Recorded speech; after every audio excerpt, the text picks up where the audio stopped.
Hello दोस्तों, कैसे हैं आप सब। उम्मीद करता हूं आप सब अच्छे होंगे। एक बार फिर से आप सभी का स्वागत है आपके अपने channel GS person by Himanshu Singh में। तो जैसा कि आपको पता है हमारी हिंदी की लेक्चर चल रही है, हिंदी में हमारा समाज टॉपिक चल रहा। तो समाज टॉपिक में आज लेक्चर 2 है हमारा, और लेक्चर 1 में हमने बात की थी इसके पहले समाज के प्रकार की, जो 6 प्रकार होते हैं और 4 प्रकार दोनों को हमने अलग अलग डिफाइन किया था।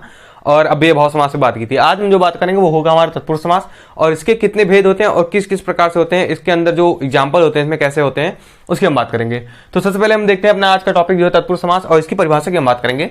तो परिभाषा हमारी ये कह रही है कि जिस समास में उत्तर पद प्रधान होता है, मतलब इसमें क्या होता है, इसमें उत्तर मतलब होता है बात का, अपूर्व मतलब होता है पहले। उत्तर मतलब बात का, अपूर्व मतलब पहले। इसके पहले लेक्चर में हमने बताया है कि उत्तर पद प्रधान होता है तथा पूर्व पद गौड़ होता है। गौड़ होता है पूर्व पद जो होता है, पूर्व मतलब होता है पहले वाला पद हमारा गौड़ रहता है, और उत्तर पद हमारा प्रधान होता है। तो वहां पे क्या होता है, तत्पुरुष समास होता है। अब गौड़ मतलब क्या होता है, गौड़ मतलब हम एक तरह से ये कह सकते हैं कि ये होता है छिपा हुआ, इसको हम कह सकते हैं छिपा हुआ। गौड़ की अगर हम बात करें तो गौड़ मतलब होता है छिपा हुआ, या फिर हम इसी के एक अर्थ में और बात कर सकते हैं कि कमजोर होता है। ये मतलब ये मेन नहीं होता है। जैसे कि यहाँ पे बात हुई है प्रधान की, तो ये कमजोर होता है, ये प्रधान नहीं होता है, ये गौड़ पद होता है, और जो उत्तर पद होता है वो प्रधान होता है। अब हम इसके कुछ नोट्स की बात करेंगे। जैसे इसमें तत्पुरुष समास के कुछ नोट्स हैं। जैसे कि पहला नोट्स है, ये सब एग्जाम के पॉइंट ऑफ व्यू से बहुत इंपॉर्टेंट है। तो इसमें पहला नोट हमारा ये है कि यह समास पूर्णतः कारक पर आधारित होता है। कारक इसके पहले वाले लेक्चर में हमने बात किया, कारक के भेद और कारक के प्रकार, और किस किस कारक की कौन कौन सी विभक्ति होती है, इस पर हम बात की है। तो यह समास पूर्णतः कारक पर आधारित होता है, जिसके कारण इसे कारक समास भी कहते हैं। मतलब इसमें क्या होता है कि कारक पर आधारित, जैसे कर्ता कर्म क्रिया इस टाइप का होता है। तो इसमें क्या होता है, ये कारक पर आधारित होता है, इसलिए हम इसको कारक समास भी कहते हैं। और दूसरा हमारा नोट क्या कहता है, ये हमारा नोट नंबर 2 है, और ये नोट नंबर 1 है हमारा। तो इसमें क्या है, इस समास में कर्ता कारक व संबोधन कारक, कर्ता कारक और संबोधन कारक का प्रयोग नहीं होता है। इसमें क्या होता है, कर्ता कारक और संबोधन कारक दोनों की प्रथम विभक्ति होती है। प्रथमा विभक्तियां, प्रथम विभक्ति, द्वितीय विभक्ति, तृतीय विभक्ति, चतुर्थी विभक्ति, इस टाइप से हमने बताया था 5 छठों को।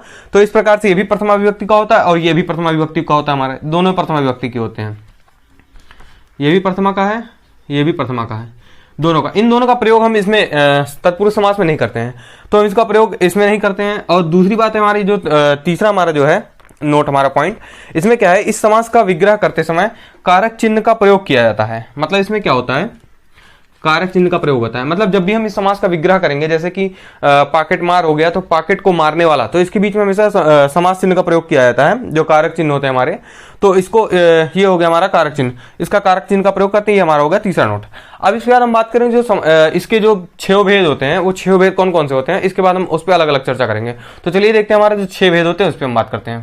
तत्पुरुष समास की हम बात करेंगे, इसके 6 भेद होते हैं। तो इसको हम सबसे पहले लिख लेते हैं कि तत्पुरुष समास के समास के 6 भेद होते हैं। हम देखेंगे यहाँ पे कारक के हमारे 8 भेद होते हैं, लेकिन यहाँ हम तत्पुरुष समास के 6 भेद क्यों ले रहे हैं। 6 भेद कैसे कैसे नहीं ले रहे हैं, मतलब 6 भेद क्यों ले रहे हैं, हम 2 भेद को क्यों हटा दे रहे हैं। इसमें 2 भेद क्यों हटा रहे हैं कि जो हमारा कर्ता होता है, कर्ता प्रथमा विभक्ति का जो होता है, इसका चिन्ह होता है ने, और जो संबोधन, इसको हमने हाईलाइट कर दिया है कि जो संबोधन कारक होता है, इसका हमारे जो चिन्ह होता है हे अरे, ये हमारा जो विभक्ति चिन्ह होता है। और जो हमारी विभक्ति होती है प्रथमा विभक्ति, इसका जो विभक्ति चिन्ह होता है हे अरे, और इसको प्रथमा विभक्ति का, ये दोनों प्रथमा विभक्ति के होते हैं। इन दोनों को हम तत्पुरुष समास के अंतर्गत इसके भेद को नहीं जोड़ते हैं।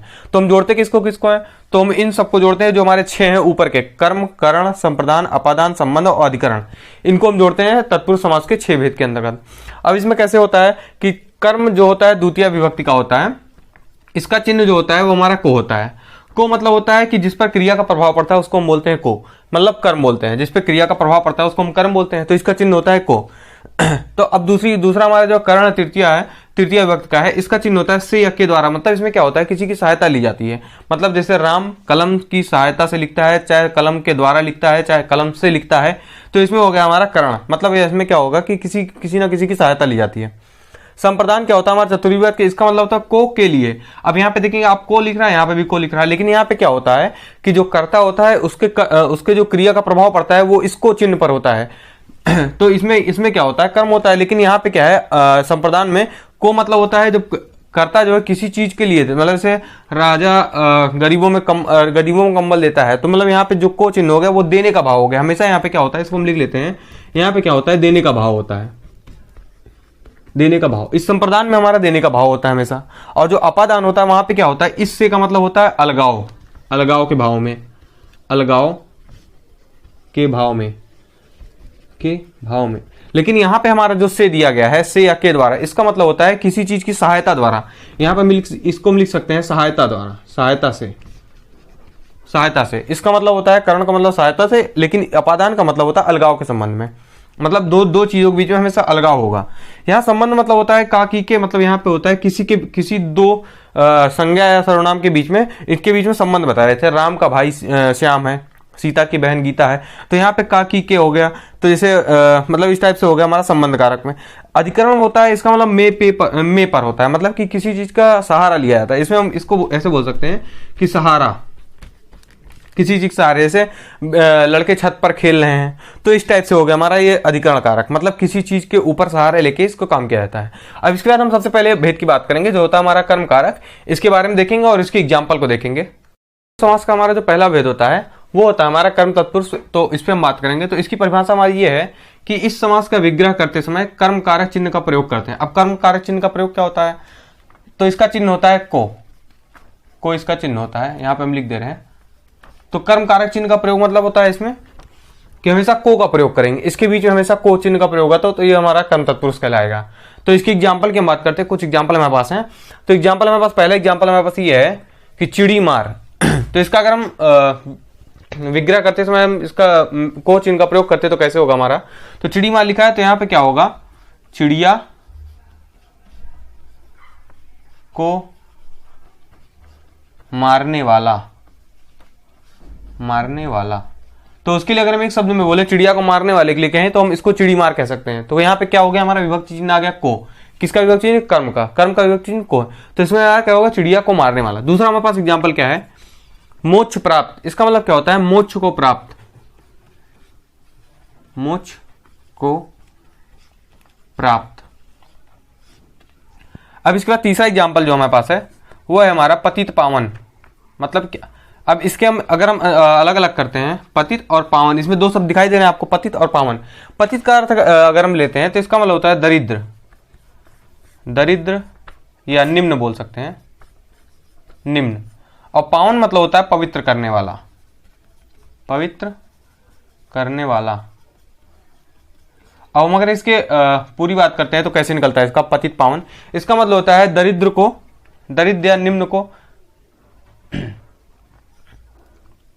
या इसको ऐसे लिख सकते हैं, पतितों को पावन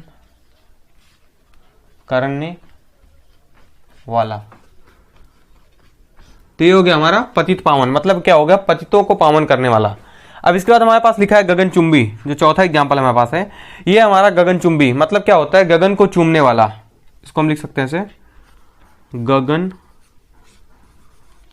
को चूमने वाला। ये हो गया हमारा गगनचुंबी, मतलब क्या होगा, गगन को चूमने वाला। इसके बाद हमारा क्या है पांचवा एग्जाम्पल, आशातीत। आशा मतलब क्या होता है, आशा मतलब किसी चीज की आशा की जाती है तो उसको बोलते हैं आशा। तो इसका हम देखते हैं इसका कैसे होगा। तो आशातीत मतलब है आशा को, आशा को अतीत। या तो फिर एक इसको हम और कह सकते हैं कि इसको हम एक तरह से और कह सकते हैं कि उम्मीद। अगर हम इसके हिंदी में अर्थ की बात देखें, इसका अर्थ क्या निकल रहा आशा को अतीत का, तो इसका अर्थ ये निकलेगा, उम्मीद को लांघ कर गया हुआ। ये हमारा हो गया आशातीत। आशातीत मतलब हो गया उम्मीद को लांघ कर गया हो। इसके अर्थ की हम बात करते हैं। अब इसके बाद हम बात करेंगे जो ये हमारा हो गया कर्म तत्पुरुष। अब इसके बाद हम बात करेंगे जो हमारा करण तत्पुरुष है, उसकी बात हम बात करेंगे। तो इसकी परिभाषा की बात देखते हैं। हमारा जो दूसरा भेद है वो है करण तत्पुरुष। अगर हम इसकी परिभाषा की बात करें तो परिभाषा हमारी ये है कि इस समास का विग्रह करते समय, या इसका विग्रह करते समय करण तत्पुरुष का या करण कारक चिन्ह का प्रयोग करते हैं, का प्रयोग करते हैं। मतलब इसमें क्या होता है कि कर्ण तत्पुरुष में क्या होता है कि हम इसका विग्रह करते हैं तो इसमें हमेशा कर्ण कारक चिन्ह का प्रयोग होगा, कर्ण कारक चिन्ह का प्रयोग होगा। अब कर्ण कारक चिन्ह क्या होते हैं इसके पहले वीडियो में बता चुके हैं, लेकिन तब भी यहाँ पे बता देते हैं। इसका चिन्ह होता है से, के द्वारा या द्वारा, ये होता है हमारा, मतलब से, के द्वारा या, मतलब इसमें क्या होता है सहायता होती है, इसमें किसी ना किसी की सहायता होती है, या इसमें से का प्रयोग हमेशा सहायता के लिए होता है, या के द्वारा या द्वारा। ये हो गया हमारा कर्ण कारक। अब इसके उदाहरण की बात करते हैं तो पहला उदाहरण हमारे पास ये लिखा गया है कि अकाल पीड़ित, तो इसका अगर हम विग्रह करेंगे तो यहाँ पे क्या होगा, इससे का चिन्ह का प्रयोग होगा, तो यहाँ पे क्या होगा अकाल से पीड़ित, अकाल से पीड़ित, अकाल से पीड़ित, ये हो गया हमारा इसका विग्रह। दूसरे एग्जांपल की बात करें तो यहाँ पे लिखा है ईश्वर दत्त, तो यहाँ पे क्या होगा ईश्वर द्वारा प्रदत्त, ये हो गया हमारा इसका विग्रह। अब तीसरा एग्जांपल हमारे पास ये है रस युक्त, रस द्वारा, रस से युक्त चाहे रस द्वारा, रस से युक्त। अब युक्त मतलब क्या होता है कि यहां पे अगर हम इसका अर्थ निकालें तो इसका मतलब होगा रस से भरा हुआ। अगर हम इसका अर्थ देखें तो इसका अर्थ ये निकलेगा रस से भरा हुआ, भरा हुआ। अगर हम इसके अर्थ की बात करें तो यहाँ पे होगा रस से भरा हुआ। इसके बाद हमारे पास क्या है चौथा एग्जाम्पल कि मन चला, इसका मतलब क्या होता है, मन चला मतलब होता है मन से चलित, मन से चलित, ये हो गया हमारा चौथा एग्जाम्पल। पांचवा एग्जाम्पल हमारे पास सबसे इंपॉर्टेंट, ये इंपॉर्टेंट पे लगा लीजिएगा आप, यहाँ पे इंपॉर्टेंट लिख लीजिएगा। इसका मतलब होता है मेघाच्छादन, मतलब होता है मेघ द्वारा आच्छादित, मेघ द्वारा आच्छादित, आच्छादित। अब इस आच्छादित के अर्थ की बात हम देखें तो इसका अर्थ होता है आच्छादित का मतलब ये होता है ढका हुआ या ढकना, मेघ द्वारा आच्छादित मतलब ढका हुआ। अगर हम इसके अर्थ की बात करें तो अर्थ यहाँ ये निकल रहा है कि मेघ द्वारा ढका हुआ, तो इसका मतलब क्या होता है मेघाच्छादित। तो ये हो गया हमारा दूसरा हमारा कर्ण तत्पुरुष। इसके बाद हम बात करेंगे संप्रदान जो होता है, हमारा संप्रदान तत्पुरुष समास की बात करेंगे। तीसरा हमारा संप्रदान तत्पुरुष है। इसकी हम परिभाषा की बात करते हैं तो परिभाषा हमारी ये है कि इसका विग्रह करते समय, इसका विग्रह करते समय संप्रदान तत्पुरुष, संप्रदान कारक चिन्ह का प्रयोग करते हैं, चिन्ह का प्रयोग करते हैं। मतलब इसमें क्या होगा, जब भी हम इसका विग्रह करेंगे, संप्रदान तत्पुरुष समास का जब भी हम विग्रह करेंगे तो इसके बीच में हमेशा हम संप्रदान तत्पुरुष कारक का चिन्ह लगाएंगे। अब इसका चिन्ह क्या होता है, इसके चिन्ह की हम बात करते हैं तो चिन्ह यहाँ पे हम लिख दे रहे हैं, को होता है इसका चिन्ह या होता है के लिए। इसमें क्या होता है, इस संप्रदान मतलब क्या होता है, इसमें हमेशा देने का भाव होता है, मतलब कोई एक व्यक्ति दूसरे को देगा, इसका मतलब होता है संप्रदान मतलब होता है देने का भाव होता है इसमें। तो इसके हम एग्जांपल की बात करते हैं। पहला एग्जांपल हमारे पास क्या है, अनाथालय। अगर हम इसके विग्रह की बात करें तो इसके लिए होगा अनाथों के लिए आलय, तो इसको हम लिख लेते हैं पहले एग्जाम्पल को। तो पहले एग्जाम्पल हम क्या, अनाथालय, अनाथों के लिए आलय। अब इस आलय मतलब होता है घर, आलय मतलब होता है घर, इसका अर्थ निकाल लेंगे आप तो होता है इसका अर्थ घर। दूसरा एग्जाम्पल हमारे पास है विद्यालय, तो विद्या के लिए आलय, विद्या के लिए आलय, ये हो गया हमारा विद्यालय। तीसरा एग्जाम्पल है हमारे पास हथकड़ी, तो हाथ के लिए कड़ी। अगर हम कड़ी की बात करें तो कड़ी मतलब होता है जंजीर, जैसे होता है नहीं सोने की कड़ी होती है, सिकड़ी जिसको बोलते हैं, तो इसकी कड़ी क्या हो जाएगा, इस कड़ी का अर्थ निकलेगा हमारा जंजीर, जंजीर। तो ये हो जाएगा हाथ के लिए कड़ी, जो हथकड़ी बोलते हैं, यू आर अंडर अरेस्ट, तो ये वाला हो जाएगा हाथ के लिए कड़ी। दूसरा हमारे पास है राह खर्च, इसका मतलब होता है राह के लिए खर्च, ये हो जाए हमारा राह खर्च। जो हमारे पास पांचवा एग्जाम्पल है, दूसरा, तीसरा, चौथा और पांचवा। पांचवा एग्जाम्पल हमारे पास शिवार्पण, मतलब होता है शिव को अर्पण, चाहे शिव को अर्पण।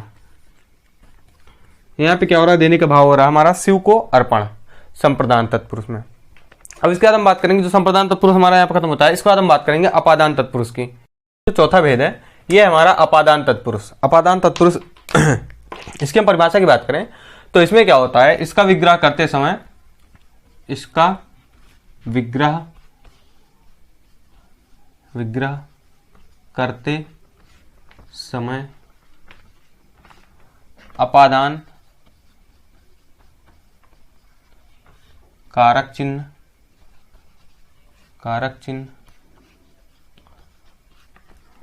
प्रयोग करते हैं।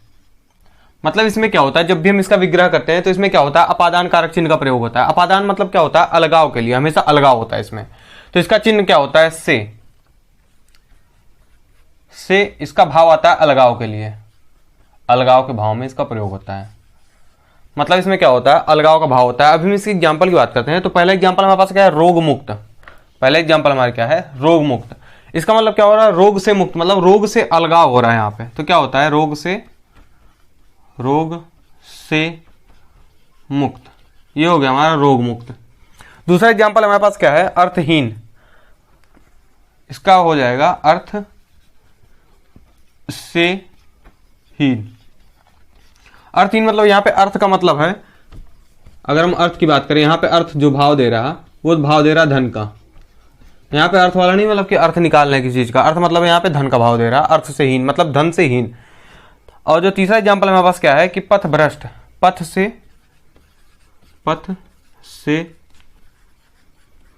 भ्रष्ट। जो चौथा एग्जाम्पल हमारे पास क्या है, व्यय मुक्त। व्यय मुक्त मतलब होता है व्यय से मुक्त, व्यय से मुक्त। ये हमारा हो गया चौथा एग्जाम्पल। पांचवा क्या है, कामचोर या काम से जी चुराने वाला, काम से अलगाव हो रहा, काम से जी चुरा रहा मतलब काम से अलगाव हो रहा। तो यहां पे क्या होगा, काम से जी चुराने वाला, काम से जी चुराने वाला। यहां पे क्या है, से प्रयोग हो रहा, मतलब हर जगह देखिए यहाँ पे अलगाव का भाव हो रहा, अलगाव अलगाव अलगाव अलगाव अलगाव, मतलब यहाँ पे काम से क्या है, अलगाव हो रहा, काम से जी चुराने वाला। अब इसके बाद हम बात करेंगे अपने जो नेक्स्ट टॉपिक रहेगा हमारा, वो नेक्स्ट टॉपिक हमारा रहेगा संबंध तत्पुरुष पे और अधिकरण तत्पुरुष पे। तो ठीक है, आज के लिए हमारा लेक्चर यहीं खत्म होता है। तो अपना ध्यान रखिए और हमारे वीडियो को ज़्यादा से ज़्यादा लाइक शेयर सब्सक्राइब कीजिए और कमेंट कीजिए नीचे जो भी आपको परेशानी हो, भी दिक्कत है। और इसके लिए एक बढ़िया से प्लेलिस्ट बना दी गई है हिंदी की, आप वहाँ से देख सकते हैं। तो वहाँ पे आपको सारे लेक्चर आपको 1 by 1 मिल जाएंगे। तब तक के लिए अपना ख्याल रख लीजिए। जय हिंद।